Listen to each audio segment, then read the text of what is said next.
The illusion of free will. Do we really make our own choices? Have you ever felt completely in control of your decisions? What if I told you that your choices might not be as free as you think? The debate over free will has puzzled philosophers and scientists for centuries. Do we truly make our own decisions, or is everything already determined by our brains? Let's explore the science and philosophy behind free will. The idea of free will suggests that we have control over our actions and decisions. It means we can choose between different options without being forced by external forces. Most people believe they are in control of their lives. You decide what to eat, where to go, and what career to pursue.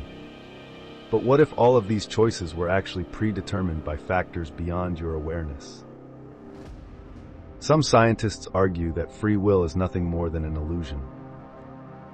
The idea comes from experiments in neuroscience that suggest our brains decide before we do.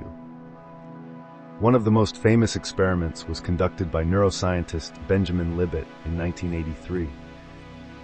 He asked participants to move their wrist whenever they wanted. At the same time, he measured their brain activity. Surprisingly, he found that brain signals appeared hundreds of milliseconds before participants consciously decided to move. In other words, their brain had already made the choice before they were aware of it. This led many scientists to question whether we actually make decisions or just become aware of them after the brain has already chosen. If true, this would mean free will doesn't actually exist. Instead, our brains operate on pre-programmed patterns influenced by biology, past experiences, and external factors. This idea aligns with determinism, a concept in philosophy that suggests every event is caused by a prior event. Your thoughts, emotions, and actions could all be the result of causes that happened long before you were born. But this raises a big question. If free will doesn't exist, does that mean we have no control over our lives? Not everyone agrees with this conclusion. Some scientists argue that Libet's experiment only measures simple reflex actions, not complex decisions. After all, choosing what career to pursue is not the same as deciding to move your wrist. Others suggest that even if the brain starts processing a decision before we are aware, we still have the ability to override it. This idea is known as free won't, the concept that while our brain suggests an action, we have the power to reject it. But let's take this even further. If our decisions are determined by our brains, where do morality and responsibility fit in?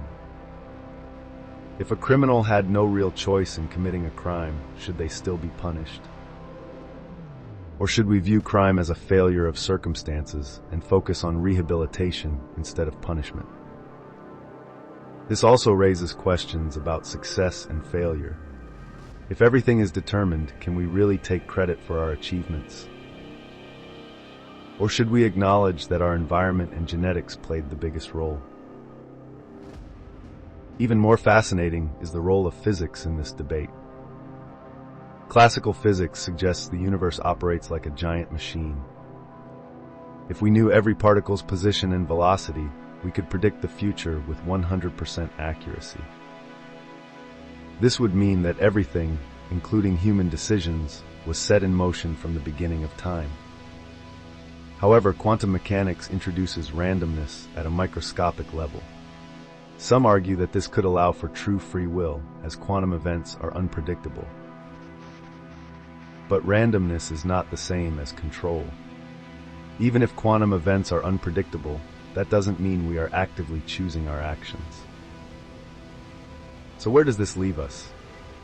Philosophers have different perspectives on free will. Some are hard determinists who believe free will is completely an illusion. Others are compatibilists who believe that even if our choices are influenced by past causes, we still own them. Then there are libertarians, not the political kind, who believe we have genuine free will. If free will is an illusion, does that mean we should rethink how we treat criminals? Should we change how we think about success and failure?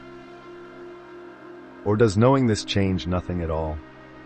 The question of free will remains one of the biggest mysteries of human existence. What do you think? Do we truly have free will, or is it just an illusion? Let us know in the comments.